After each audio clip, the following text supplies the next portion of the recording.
हे पापा एगो सवाल पूछी बताइब। हाँ पूछ बताइब ना। ना बताइब तो 100 गो रुपया देब नु। हाँ देम ना बताइब तो चलो पूछ का पूछ तारा। अच्छा बताओ 9 दूनी कितना होला? 9 दूनी 18 होला। ना 9 होला। आ ई बताओ 9 तिया कितना होला? 9 27 होला। हमरा को बोका बनावता रहो हैं। धरो ई लिख के बताओ, हम तारा प्रूफ करके बता देम कि 9 दूनी 9 होला।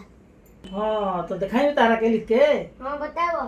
ठीक बा 9 आई 9 दूनी 18 भई आई 9 तिया 27 भई। कैसे भई?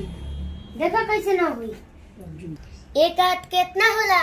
9 हे जो 9 भई। हाँ आ 2 आ 7 कितना होला? 9 तब अब बताओ कि 9 हम बता साबित करवा देने नो कि 9 दुआ 9 होला 9 तिया 9 होला।